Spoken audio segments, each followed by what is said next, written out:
권리금의 진짜 이 정체가 무엇인가를 오늘 세세히 구조적으로 설명을 드릴 테니까 오늘 이 동영상을 끝까지 보시게 되면 권리금의 실체에 대해서 그 본질 내지 전반적인 거를 아시게 될 겁니다. 그래서 권리금은 일반인들이 당연한 자산으로 생각하시는데, 특히 요즘처럼 실물 경기가 안 좋고 권리금 인정이 잘 안 되는 경우에는 이게 시장과 계약에 종속된 회수 가능성이지 이게 자산이 아닙니다. 그래서 여러분, 상가에서 가장 많이 하는 말, 권리금 받고 나간다, 권리금 달라. 그런데 현실은 요즘같이 실물 경기가 안 좋을 때, 특히 진입 장벽이 낮은 그런 업종 같은 경우에는 권리금 현실적으로는 못 받는다, 그리고 대부분 깎인다, 날린다, 뭐 이런 상황들이 오게 되는데, 이유는 단순합니다.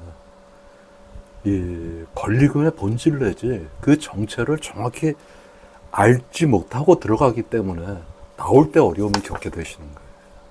그래서 오늘은 권리금이 무엇인지, 왜 대부분이 사라지는지, 그 다음에 법이라든지 관련 법이라든지 시장 실무 구조로 정확하게 설명드리겠습니다. 권리금의 법적인 성격을 말씀드릴게요. 완전한 재산권이라고 볼 수가 없습니다. 이게 가장 중요한 사실인데, 권리금은 법적으로 보면 일종의 자산 내지 내 돈이라고 이렇게 보실 수가 없어요. 권리금은 일종의 대부분이 영업권적인 성격인 임차인이 제3자에게 양도하는 경제적인 이익입니다.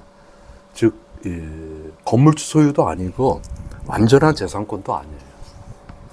그래서 보호는 좀 제한적일 수밖에 없어요. 권리금 회수 기회만 보호하는 거지 권리금 자체를 보장해 주는 건 아닙니다. 이 차이를 모르면 100% 당하게 돼 있습니다. 그 다음에 권리금의 구조는 세 가지로 이렇게 보시면 돼요. 우선 기본적으로 시설 하신 거에 대한 그 시설비를 권리금으로 이렇게 이제 주로 많이 처음에 생각들을 하시는데, 여기 또 함정이 있는 건데, 인테리어, 설비, 직기, 감가상각되는 자산, 이게 시간이 지나면 가치가 하락되는. 그런데 사실은 이게 시설비라는 게 사실은 시설하고 나서는 나중에 이게 폐업을 하게 되면 쓰레기 처리 내지 일부 비품이나 조금 현금화될까 이런 상황이 되다 보니까 인정을 못 받는 경우가 대부분입니다. 그러니까 통상적인 감가상각 개념이 아니고, 시설에서 일단 운영하게 되면 시설은 그냥 없다고 생각하시는 게 차라리 마음 편한, 장사를 하는 하나의 도구지. 그래서 제일 중요한 거는 영업권인데, 영업권 전에 일단은 뭐 전철역 출구 앞이라든지 하여간 워낙 유동인구가 많고 그래서 바닥 권리 주장하는, 상권 때문에 하는 바닥 권리금, 유동인구라든지 입지 경쟁력, 그 자리 자체의 희소성, 이런 것 때문에 유동인구, 소비력, 업종 적합성, 이런 것 때문에 이게 강력하게 반영이 될 때 주장하는 게 이제 바닥 권리, 아무것도 없는데 줘야 되는 공권리죠.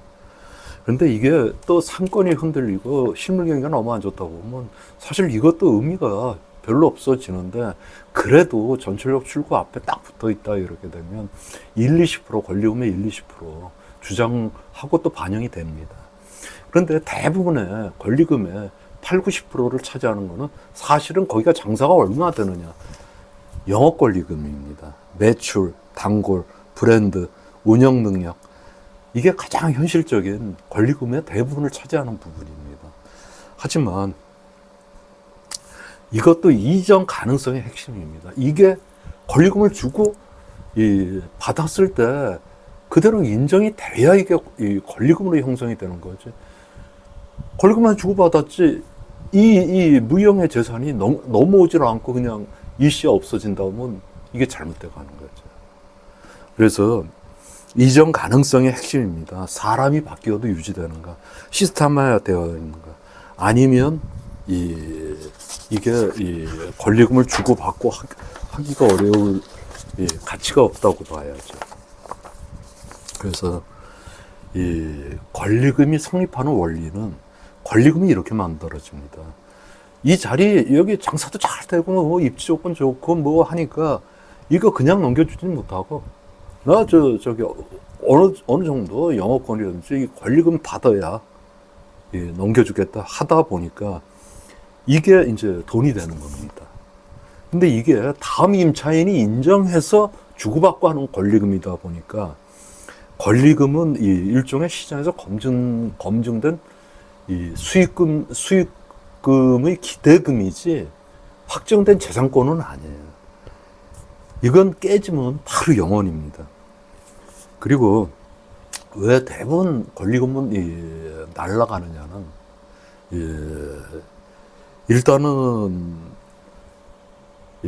요즘 같은 경우에는 워낙 실물 경기가 안 좋고 뭐 하다 보니까 권리금 자체가 무의미해진 그것도 있지만 원래는 권리금 자체가 다음 사람, 그 권리금을 인정하고 인수받을 사람이 있어야 존재할 수 있는 그 무형의 재산권이다 보니까 그렇습니다. 그런데 이 수요 없다, 수익성 없다, 불확실하다, 이게 바로 소멸되는 조건이 깨지면 끝인 이 일종의 그 자산입니다. 그래서 유동인구 감소라든지 소비 감소, 뭐 경쟁 증가라든지 실제로 상가 공실률이 상승해서 권리금이 붕괴되고 매출이 줄면 다음 임차인은 들어오지 않습니다. 다음 임차인, 뭔가 권리금을 주고 들어올 그 다음 임차인이 없으면 권리금은 없는 거예요. 그래서 또 최근에는 소비 구조 핵심적인 트렌드가 이게 바뀌다 보니까 쉽게 말씀드려서 오프라인 매장을 이용하는 것보다 온라인 내지 뭐 주문식의 이렇게 이용이 많다 보니까 이게 구조가 바뀌었습니다. 그래서 쇼핑 온라인, 외식 배달, 서비스는 플랫폼화. 그래서 오프라인 점포 수요가 점점 감소가 되고 신규 창업 감소하고, 그러니까 권리금 수요 자체가 감소되는 겁니다. 그래서 과거처럼 지금은 권리금 형성이 잘 안 됩니다. 그리고 권리금의 회수에는 건물주의 영향도 받습니다. 임대료를 과도하게 인상되는, 이거는 좀 상가임대차 보호법상의 보호가 지금 받고 있는데, 또는 업종 제한이라든지 신규 임차인을 거절할 수 있는 권리도 상가임대차 보호법에 있어요. 그래서 이 법은 방해하지 말라 하고 방해할 시에 손해배상 청구할 수 있는 정도지, 현실적으로는 분쟁이 많고 또 입증이 어려운 경우도 많습니다. 그 결과 권리금 회수가 실패할 수도 있어요. 그리고 다른 것보다 분양상가 같은 경우에 상권이 미성수급되어 있다거나 공실이 다수, 업종이 난립되어 있는 경우, 희소성이 없는 경우에는 권리금 형성이 잘 안 됩니다. 그래서 분양상가 같은 경우에 특히 조심하셔야 되고, 가장 큰 착각은 내가 시설비라든지 뭐 이렇게 투자하고 운영을 살리느냐고 이렇게 한 돈이 다 권리금으로 회수가, 이거 아닙니다. 실적으로 거래 때 인수받을 임차인이 인정할 수 있는, 시장에서 인정되는 시장 승인 기반 가격 정도가 권리금이지, 시장이 인정 안 하면 이게 뭐 아무것도 없는 거예요. 그래서 권리금은 이 조건이 있어야 형성됩니다. 안정적인 매출, 증빙이 가능해야 되고, 고정 고객 존재, 희소성 있는 상권, 업종 경쟁 우위, 건물주 협조 가능, 이게 맞아야 다음 사람이 들어오고 그때 권리금이 형성이 되는 겁니다. 그래서 계약 전에 건물주 확인 분명히 잘 하셔야 되고, 매출 데이터 제대로 잘 확보해서 보이셔야 되고, 상권의 장기성도 잘 분석해 보셔야 되고, 경쟁업종 구조 분석도 잘 하셔야 됩니다. 그래서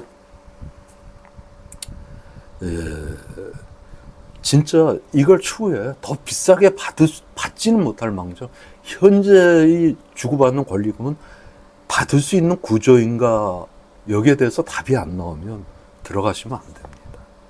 그래서 지금까지 말씀드린 거를 한 문장으로 정리하면 권리금은 자산이 아니라 시장과 계약에 종속된 회수 가능성이에요. 그래서 상가에서 여러분 특히 큰 돈을 잃어버리는 경우는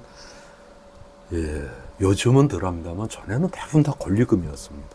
구조를 모르고 들어가기 때문에 이 터무니없는 권리금을 준다든지 준 권리금을 나중에 회수 못하는 경우들이 많았어요.